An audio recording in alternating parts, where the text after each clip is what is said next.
এত বড় বুজুর্গ মানুষ ছিলেন, এত বড় আল্লাহওয়ালা ছিলেন, এত বড় মুহাদ্দিস ছিলেন। আব্দুল্লাহ ইবনুল মুবারক নামটা কি বাজান? আব্দুল্লাহ ইবনুল মুবারক বিখ্যাত একজন আল্লাহর ওলি ছিলেন, বুজুর্গ ছিলেন, বৌদ্ধের মুহাদ্দিস মানুষ ছিলেন। এ বন্ধু, এই আব্দুল্লাহ ইবনুল মুবারক বন্ধু আল্লাহ তাআলার কাছে এত প্রিয় বান্দা হয়ে গেলেন, বাজান রে আমার সারা রাত্রি দাঁড়াইয়া দাঁড়াইয়া নফল নামাজের মধ্যে কাটাইয়া দেয়, সারা রাত্রি ইবাদত বন্দেগী করে। এ বন্ধু আব্দুল্লাহ ইবনুল মুবারক মারা যাওয়ার পরে তার সমসাময়িক এক বন্ধু স্বপ্নের মধ্যে দেখতেছে আব্দুল্লাহ ইবনুল মুবারকের জান্নাত, আল্লাহ এত বড় জান্নাত দিয়েছে আব্দুল্লাহ ইবনুল মুবারককে, এত বড় জান্নাত। স্বপ্নের মধ্যে বন্ধু জিজ্ঞাসা করলো, বন্ধুরে যে এইরকম দুনিয়ার মধ্যে তুমি আমল করেছো, আল্লাহ রাব্বুল আলামিন তোমার আমলের উপর খুশি হইয়া আল্লাহ তোমাকে এত বড় জান্নাত দিয়েছে। কন্যা সুবহানাল্লাহ, এত বড় জান্নাত তোমাকে দিয়েছে বন্ধু।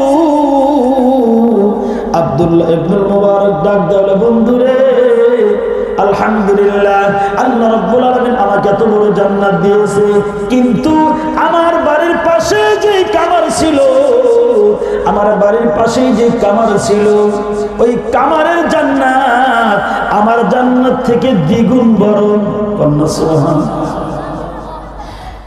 আমার জান্নাত থেকে আমার বাড়ির কামার যে ছিল, পাশের বাড়ির কামার ছিল, এই কামারের জান্নাত আমার থেকে দ্বিগুণ জান্নাত আল্লাহ দান করেছেন। আমার বাপজিরা, তখন এই বন্ধুটা আশ্চর্য হয়ে গেলেন। আব্দুল্লাহ ইবনুল মুবারক বন্ধু স্বপ্নের মধ্যে যেই কথাগুলো শুনলেন আশ্চর্য হয়ে গেলেন। কারণ কি, আমার বন্ধু আব্দুল্লাহ ইবনুল মুবারক এত বড় বুজুর্গ মানুষ, এত বড় আল্লাহ ভালো মানুষ, সারা রাত্রি নামাজ পড়ে, সারা রাত্রি তাহাজ্জুদের মধ্যে কাটাইয়া দেয়, কোরআন তেলাওয়াতে কাটাইয়া দেয়, আর সামান্য একটা কামার আমার বন্ধুর থেকে বড় জান্নাত। কারণ কি, বন্ধুর সকালবেলা কামারের বাড়ির মধ্যে চলে গেলেন আব্দুল্লাহ ইবনুল মুবারকের বন্ধু, পর্দার আড়াল থেকে বাড়ির সামনে যায় ডাক দিলেন, আসসালামু আলাইকুম ইয়া আহলাল বাইত। বাড়ির মধ্যে থেকে মহিলা সালামের জবাব দিলেন, পর্দার ভিতর থেকে ডাক দেয়া বললেন, হুজুর আপনি কি বলতে চান? তখন আব্দুল্লাহ ইবনুল মুবারকের বন্ধু ডাক দেয়া বলে, এ মা, আপনি একটা কথা শোনার জন্য আসছি, তোমার স্বামী কি আমল করতো রে মা, যে আমলের কারণে আপনার পাশের বাড়ি আব্দুল্লাহ ইবনুল মুবারকের জান্নাতটা তার থেকে দ্বিগুণ বড়। এ মা, স্বামীর খবর স্ত্রীর কাছে বেশি থাকে, দুনিয়ার সবার কাছে যদি লোকটা ভালো হয়, ওই লোকটা যদি তার স্ত্রীর কাছে ভালো হয়, তাহলে সে সবার কাছে ভালো। বলেন ঠিক না ঠিক? আপনি কয় নাম্বার আপনার স্ত্রী বলতে পারবে আমার স্বামী কয় নাম্বার? আব্দুল্লাহ ইবনুল মুবারকের বন্ধু ডাকতে বলে, মা, আপনার স্বামী কামার ছিল, কিন্তু আপনার স্বামী কি আমল করতে রে মা, যে আমলের কারণে আব্দুল্লাহ ইবনুল মুবারকের থেকে আপনার স্বামীর জান্নাত দ্বিগুণ বড়। এ মা, আপনার স্বামী কি আমল করেছে রে মা, আমি একটু শোনার জন্য আসছি মা, আপনার স্বামীর মধ্যে কি গুণ ছিল, আপনার স্বামী কি আমল করেছে, যে আমলের কারণে এত বড় জান্নাত পেল। তখন কামারের স্ত্রী ডাকদা বলে, ও হুজুর, আমার স্বামীর মধ্যে দুইটা গুণ ছিল। চিল্লায় বলা যাবে সুবহানাল্লাহ, আরো জোরে বলেন সুবহানাল্লাহ। ও হুজুর, আমার স্বামীর মধ্যে দুইটা গুণ ছিল। এক নাম্বার গুণ হলো, আমার স্বামী ছিল গরিব মানুষ, আমার স্বামী দাও কুমতি কোরাল বানাইয়া বাজারে বিক্রি করতো, এই বিক্রির টাকা দিয়ে আমাদের সংসার চালাইতো। কিন্তু আমার স্বামীকে দেখেছি প্রচন্ড গরমের কারণে দিনের বেলা দাও খুন্তি কোরাল বানাইতে পারে নাই, আমার স্বামী রাত্রিবেলা দাও খুন্তি কোরাল বানাইতো। আর আমার বাড়ির সামনে ওই যে আব্দুল্লাহ ইবনুল মুবারকের বিল্ডিং দেখা যায়, এই বিল্ডিং এর উপরে গরমের দিনে আব্দুল্লাহ ইবনুল মুবারক সারা রাত্রি নফল নামাজে কাটাইয়ে দিত। আমার স্বামী যখন রাত্রিবেলা দাও খুন্তি কোরআন বানাইতো, আর আব্দুল্লাহ ইবনুল মুবারকের দিকে তাকাইয়া আমার স্বামী জোরে কান্না করতো। আমার আমার স্বামী ডাক দেবো তো মালিক আল্লাহ, আজকে আমি গরিব মানুষ, আল্লাহ প্রচন্ড গরমের কারণে দিনের বেলা দাও খুন্তি কুড়াল বানাইতে পারি না, কিন্তু মালিক আমার বাড়ির সামনে আব্দুল্লাহ ইবনুল মুবারক সারা রাত্রি নফল নামাজে কাটাইয়া দেয়। ও মালিক আমার সহ্য হয় না আল্লাহ, আমার সহ্য হয় না আল্লাহ। আমিও যদি আব্দুল্লাহ ইবনুল মুবারকের মতো ধনী হইতাম আল্লাহ, আমি রাত্রিবেলা দাও খুন্তি কুড়াল বানাইতাম না আল্লাহ, আমি আব্দুল্লাহ ইবনুল মুবারকের মতো সারা রাত্রি নফল নামাজের মধ্যে কাটাইয়া দিতাম।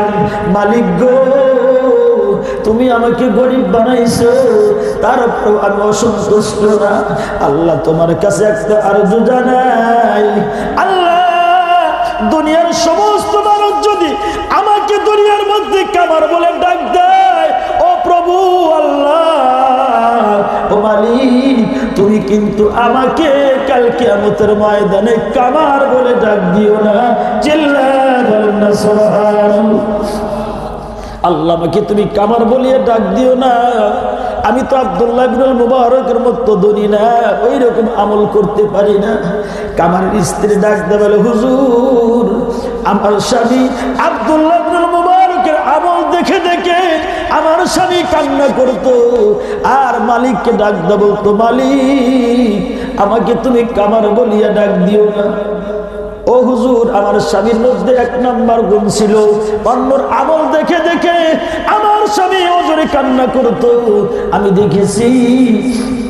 আর দুই নাম্বার আমার স্বামীকে দেখেছি যখন মসজিদে আযান হইতো, আযানের ধ্বনি যখন আমার স্বামীর কানে আসতো, আমার স্বামী যদি খুন্তা কোরআন বানানোর জন্য হাতেরটা উপর দিকে তুলছে, আযান যখন শুনছে আল্লাহু আকবার আল্লাহু আকবার, আল্লাহ সবচেয়ে বড় হয়, আল্লাহ সবচেয়ে বড় হয়, আমার স্বামীটা হাতুড়ি নিচের দিকে না নামাইয়া পিছন দিকে আমার স্বামীটা হাতুড়ি ছাড় দিত।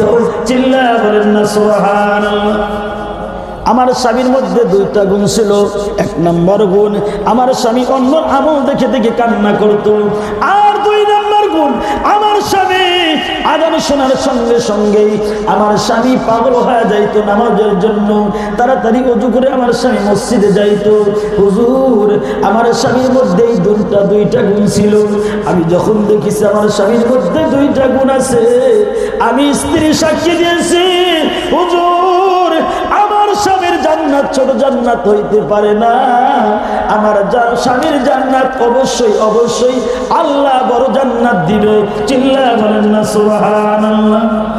তখন ডাক দেয়া বলে, মা আমি স্বপ্নের মধ্যে দেখেছি আব্দুল্লাহ ইবনুল মুবারকের থেকে আপনার স্বামীর জান্নাত দ্বিগুণ বড়। বলেন না সুবহানাল্লাহ।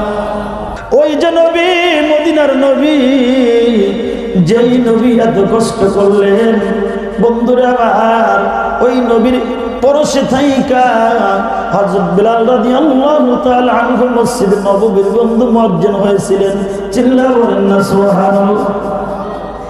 এই মুয়াজ্জিনকে উমাইয়ার গোলাম ছিলেন বিলাল।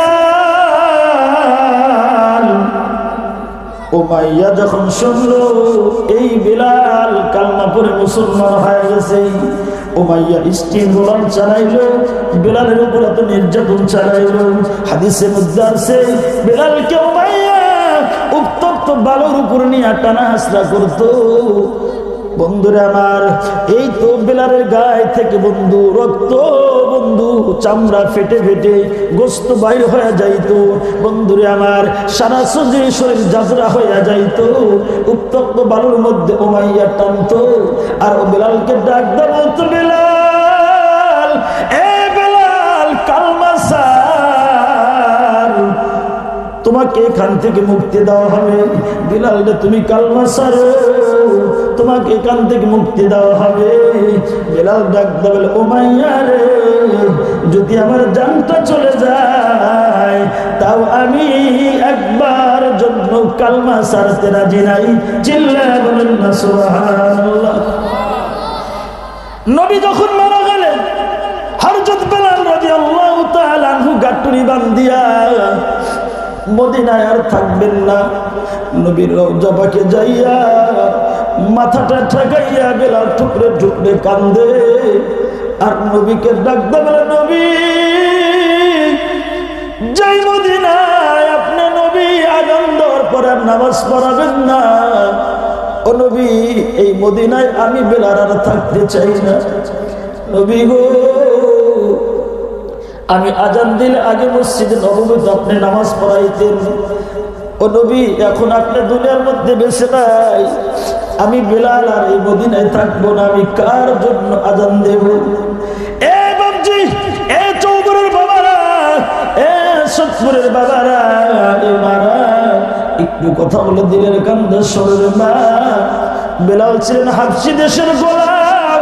বেলালের ঠোঁটটা মোটা ছিল, সুন্দর করে আযান দিতে পারতো না, কিন্তু নবীকে কত ভালোবাসতেন। আমার রওজা পাকে বেলাল মাথাটা ঠাকাইয়া নবীর রওজা পাশে কাঁদতেন আর বলতেন, নবী গো যেখানে আপনি নাই আমি বেলাল এই দেশে আর থাকতে পারি না। বেলাল চলে গেলেন বন্ধু দামেস্কে। 6 মাস পরে নবী ঘুমের মধ্যে স্বপ্নে বেলালকে ডাকে, বেলাল ও বেলাল এটা কেমন আচরণ গো? বেলাল 6 মাস ধরে বলো তুমি আমার রওজা পাকে আসো না, আমাকে সালাম দাও না, কেমন আচরণ বেলাল? ও বেলাল তুমি আমার রওজা পাকে আসো, আমার কাছে আসো। স্বপ্নের মধ্যে বেলালকে নবী ডাকে। এ আমার বাপজিরা, বেলাল ঘুম থেকে উঠে পাগলের মতো মদিনার দিকে দৌড়াইছেন। মদিনার দিকে এমন করে দৌড় মারছেন বেলাল। মদিনার রওজা পাকের কাছে এসিয়া বেলাল নবীর রওজা পাকের সাথে মাথাটা লাগাইয়া আবার কান্দে, নবী আপনি আসার জন্য বলেছিলেন, আমি বেলাল, আপনি একটু তাকাইয়া দেখেন আপনার রওজার পাশে দাঁড়িয়ে আছি। চিল্লায়া বলেন না সুবহানাল্লাহ। বেলাল ডাকতে বলেন, নবী আপনি বলেছেন আমি বেলাল আসছি, কিন্তু নবী গো আমি আগে আযান দিলে মসজিদের নববীতে আপনি নামাজ পড়াইতেন, এখন তো আমি আযান দিলে আর আপনি মসজিদের নববীতে আসবেন না, আমি আর কোনদিন মসজিদের নববীতে আযান দেব না। এ আমার বাপজিরা, যখন বেলাল রাদিয়াল্লাহু তাআলা আনহুকে সাহাবীরা দেখলেন, সাহাবীরা কান্না করতেছে। এ বন্ধু, যুবকরা দেখে বেলালকে দেখে কান্না করে আর বলে, হায় রে দুনিয়ার মধ্যে আবার মদিনার মধ্যে বেলাল আসছে, না জানি আবার মন হয় রাসূল মদিনার মধ্যে আসছেন। এ আমার বাপজিরা, সাহাবীরা ডাকতে বলে, বেলাল একটু মসজিদে নববীর মধ্যে তুমি আযান দাও। বেলাল বলে, না না না, আমি মসজিদে নববীতে আযান দিতে পারবো না। সাহাবায়ে কেরামরা বললেন, না বেলাল মসজিদে নববীতে আযান দেয় না। সাহাবীরা বললেন, আমাদের কথা মতো বেলাল আর মসজিদে নববীতে আযান দেবে না, চলো হাসান হোসেনকে ডাক দিয়ে নিয়ে আসি। হাসান হোসেন যখন খবর পাইলেন, সঙ্গে সঙ্গে বেলাল রাদিয়াল্লাহু তাআলা কাছে আসলেন। আসার পরে ডাকতে বলে, বেলাল ও মসজিদে নববীর মুয়াজ্জিন, আপনি একটু আযান দেন, আমরা একটু আপনার কণ্ঠে একটু আযান শুনতে চাই। চিল্লায়া বলা যাবে কি সুবহানাল্লাহ? এ বন্ধু, বেলাল রাদিয়াল্লাহু তাআলা আনহু কিন্তু আযান শুদ্ধ হয় নাই, কিন্তু আমার আল্লাহ রাব্বুল আলামিন বেলালের আযানের জবাব আরশ মহল্লায় দিবেন। চিল্লায়া বলেন না সুবহানাল্লাহ। মসজিদে নববীতে একদিন হঠাৎ করে বেলাল আযান দেয় নাই, অন্য সাহাবী সুরলিত কণ্ঠে আযান দিয়েছেন, এত সুন্দর করে, এত সুন্দর কণ্ঠস্বর আযান দিয়েছেন। আল্লাহু আকবার, আল্লাহু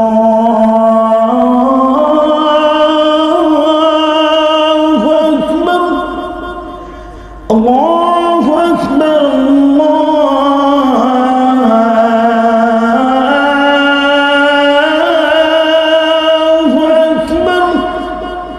বাজান রে আমার, মসজিদ থেকে প্রতিদিন মুয়াজ্জিন 5 বার আমাদেরকে মেসেজ দেয়, এ যুবক ভাই তোমার প্রেমিকা যদি তোমাকে একবার মেসেজ দেয় গো, ও যুবক তুমি সঙ্গে সঙ্গে মেসেজে রিপ্লাই দাও। সঙ্গে সঙ্গে মেসেজের উত্তর দাও, সঙ্গে সঙ্গে পাগল হয়ে যাও। আমার প্রেমিকা মেসেজ দিছে, আমার প্রেমিকা মেসেজ দিছে, তাড়াতাড়ি তুমি মেসেজের উত্তর দাও। এ বন্ধু, যুবক ভাইরে, ও মুসলমান ভাবাজিরা, প্রতিদিন মসজিদের মুয়াজ্জিন 5 বার তোমাকে মেসেজ দেয়, আমরা কি ওই আজান গ্রাম থেকে শুনতে পাই না?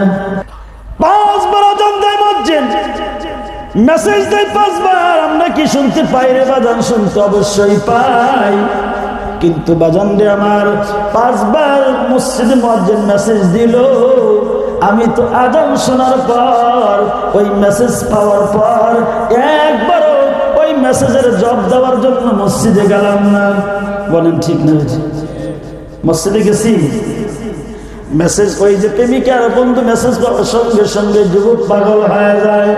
যুবক রে, দুনিয়ার মধ্যে একটা মেয়ের প্রেমে পড়িয়া তোমার জীবনটাও তুমি দিতে রাজি,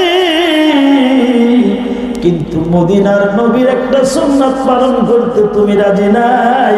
নবী ডাকদা বললেন, মান আহাব্বা সুন্নতি ফাকাদ আহাব্বানি ওয়া মান আহাব্বানি কানা মাই ফিল জান্নাহ। এই ফিতনা ফাসাদের জামানায় যারা আমি নবীর একটা সুন্নাত আঁকড়ে ধরবে গো, কাল কিয়ামতের ময়দানে আমি নবী এবং ওই বান্দা বান্দি পাশাপাশি জান্নাতের মধ্যে থাকবো। চিল্লায়া বলেন না সুবহানাল্লাহ। এই জন্য বলতে চাই যুবক ভাইরে, এই প্রেমে যদি পড়তে হয়, আমার আল্লাহর প্রেমে পড়ো, রাসূলের প্রেমে পড়ো, তাহলে কবরের মধ্যে তুমি শান্তিতে থাকবা। কবরের মধ্যে যদি শান্তি পাও, আল্লাহ রাব্বুল আলামিন যদি তোমার আমলগুলো কবুল করে নেয়, জান্নাতের মধ্যে তুমি নাজ নেয়ামত পাইবা। চিল্লায়া বলেন না সুবহানাল্লাহ। আল্লাহর সাথে প্রেম করো প্রতিদিন। ওই যে মুয়াজ্জিন যে 5 বার মেসেজ দিল, ওই মেসেজের উত্তর দেওয়ার জন্য সুন্দর করে ওযু করিয়া শীতের মধ্যে মসজিদের মধ্যে যাও। এ বন্ধু, মসজিদে যখন নামাজ পড়ার জন্য মুসল্লিরা যায়, আমার আল্লাহ রাব্বুল আলামিন ডাক দিয়ে ফেরেশতাদেরকে বলেন, ও ফেরেশতারা, দেখো আমার বান্দা ঠান্ডা পানি দিয়ে ওযু করে কোথায় যায়? আল্লাহ রাব্বুল আলামিন ফেরেশতারা জবাব দেয়, আল্লাহ আপনি তো ভালো জানেন আপনার বান্দা ঠান্ডা পানি দিয়ে ওযু করে কোথায় যায়। আল্লাহ বলে, তারপরে আমার মন চায় তোমাদের মুখ থেকে একটু শুনতে। কন্যা সুবহানাল্লাহ। ফেরেশতা ডাকদা বলে, মালিক আপনার বান্দা ঠান্ডা পানি দেয় প্রচন্ড শীতের মধ্যে, কোন কোন শীতের মধ্যে ঠান্ডা পানি দিয়ে ওযু করে তারা মসজিদের দিকে যায়। আমার মালিক ডাকদা বলে, ও ফেরেশতারা, তোমরাই তো বলেছিলা আল্লাহ দুনিয়ার মধ্যে, আল্লাহ আপনি খলিফা নিযুক্ত করিয়েন না, আল্লাহ মানুষ সৃষ্টি করিয়েন না, আল্লাহ দুনিয়ার মধ্যে তারা ঝগড়া ফাসাদ করবে, ও মালিক তারা মারামারি করবে, কাটাকাটি করবে, আল্লাহ আপনি মানুষ সৃষ্টি করিয়েন না। ও ফেরেশতা, দেখো আমার বান্দারা আমাকে না দেখিয়ে, আমার রাসূলকে না দেখিয়া আজকে দেখো ঠান্ডা পানি দিয়ে ওযু করে মসজিদে নামাজ পড়ার জন্য যায়, তোমরা বলো, কিন্তু না না ফেরেশতা না, আমার বান্দা ঠান্ডা পানি দিয়ে ওযু করে ইহরামের কাপড় পরে তারা যেন হজের দিকে রওনা দেয়। চিল্লায়া বলেন না সুবহানাল্লাহ। বন্ধুরে, আজকে এক মুসলমান যদি আমল করে, ওই আমল দেখে আমার আফসোস লাগে না?